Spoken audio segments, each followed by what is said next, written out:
Assalamualaikum warahmatullahi wabarakatuh. Salam sehat bagi kita semuanya. Di dalam video ini kami akan menyampaikan materi tentang penyuluhan Dagus Ibu kepada orang awam. Yuk kita sama-sama menyimak video berikut ini. Sebelumnya perkenalkan kami Farlindian, Visnataria Ratika, Widya Damayanti, dan Zakia Ainun. Obat adalah racun yang bermanfaat. Dalam pengobatan, obat dapat digunakan untuk pencegahan, penyembuhan, pemulihan, dan peningkatan kesehatan. Namun, obat ini berisi senyawa kimia, alami atau sintesis, yang merupakan unsur yang asing bagi tubuh dan bisa menjadi racun jika tidak dipergunakan secara benar. Jadi, sangat penting menggunakan obat dengan benar. Kesalahan yang sering terjadi di Indonesia dalam penggunaan obat antara lain sedikit sakit, minum antibiotik tanpa resep, minum obat selalu setelah makan, anak tidak doyan makan diberi obat cacing, minum obat cair dengan sendok makan atau teh, saling berbagi atau bertukar obat. Kami akan menyampaikan materi tentang Dagus Ibu. Sebelumnya perkenalkan, saya Farlindian. Saya Visnataria Ratika Adelia.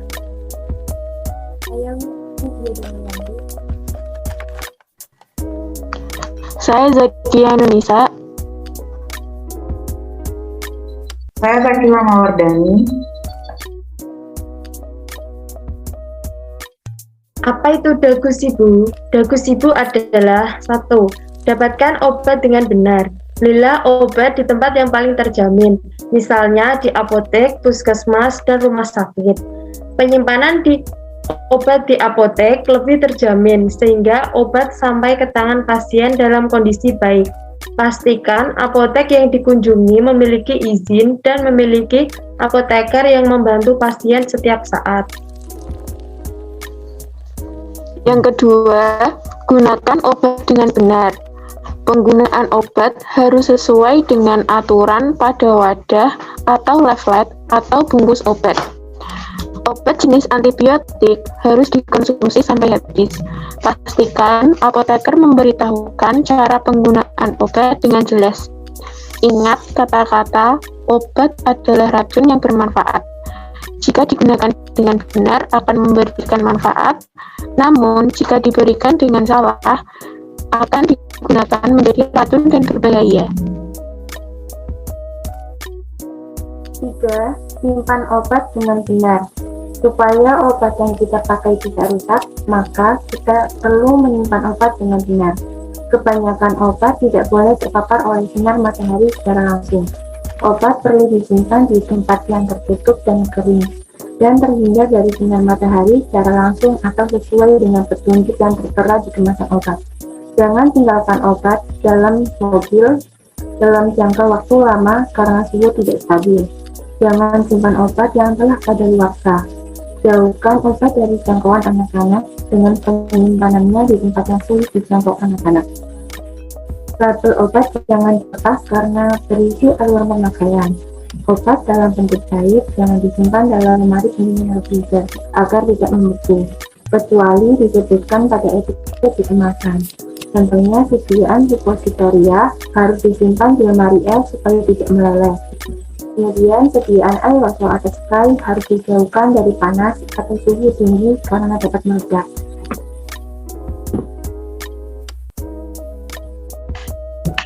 Lalu yang keempat, buang obat dengan benar. Jika obat telah kadaluarsa atau rusak, maka obat tidak boleh diminum dan obat harus dibuang. Obat jangan dibuang sembarangan agar tidak disalahgunakan. Kerusakan obat dapat disebabkan oleh udara yang lembab, sinar matahari, suhu, dan goncangan fisik. Tanda-tanda obat telah rusak: 1. Terjadi perubahan warna, bau, dan rasa. Yang kedua, bentuk, pecah, retak, berlubang, dan menjadi bubuk. Yang ketiga, kapsul atau buyar atau tablet tembak, lembek, basah, dan lengket. Yang keempat, cairan salep atau krim menjadi keruh, mengental, mengendap, membesar, dan mengeras. Yang kelima, timbul noda bintik-bintik atau gas. wadah atau kemasan rusak, etiket tidak terbaca atau sobek. Prinsip pertama dalam membuang obat adalah gunakan masker dan sarung tangan agar tidak terjadi hal-hal yang tidak diinginkan, seperti menghirup bau menyengat obat yang sudah kadaluarsa. Prinsip kedua yaitu semua bentuk sediaan harus hancur terlebih dahulu sebelum dibuang.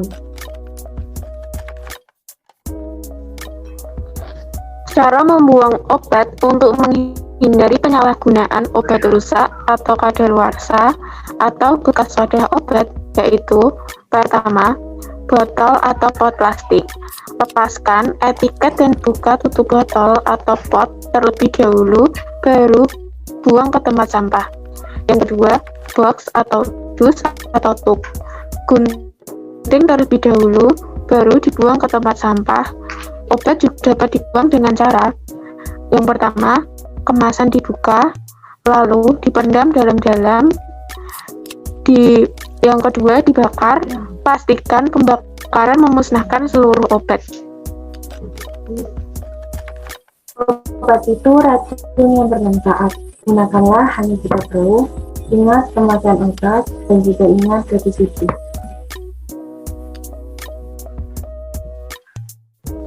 Baik, apakah sudah paham untuk bahasa gila? Dan apa ada yang dipertanyakan?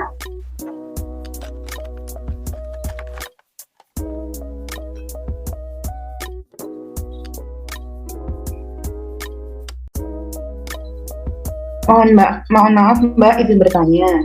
Apa arti tanda di setiap kemasan obat ya Mbak? Untuk arti setiap lambang pada obat masing-masing itu ada artinya sendiri. Seperti untuk obat bebas ada lambang berbentuk lingkaran warna hijau. Untuk obat bebas terbatas ada lambang bulat warna biru. Untuk yang obat keras ada lambang huruf K dan warnanya itu bulatnya merah. Untuk yang obat narkotika ada lambang palang merah gitu. Apakah sudah paham? Iya, sudah paham. Terima kasih Mbak. Iya.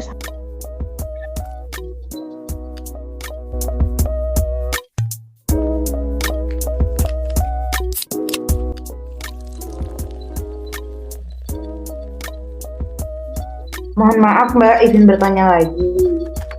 Mengapa obat antibiotik dilarang dibuang di dalam kloset ya Mbak?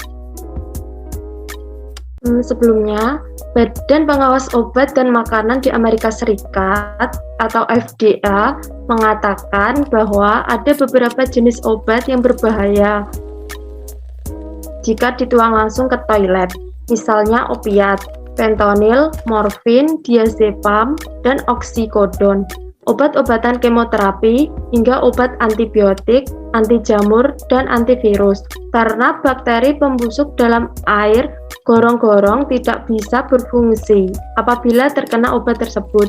Yang ada mereka malah mati. Apakah sudah paham, Mbak?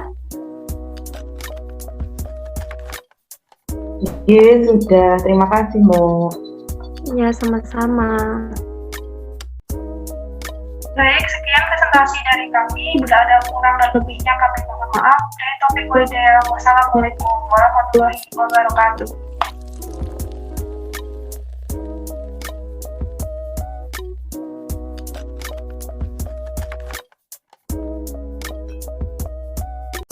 Nah, bagaimana? Sudah paham kan pentingnya penggunaan obat secara benar? Bagaimana cara membuang obat dengan baik dan benar? Sebenarnya tak sulit untuk menjalankan dakus ibu ini. Asal ada kemauan, pasti bisa. Harapannya, setelah memahami konsep ini, setiap orang bisa membagikannya kepada orang lain agar lebih banyak lagi yang tercerahkan.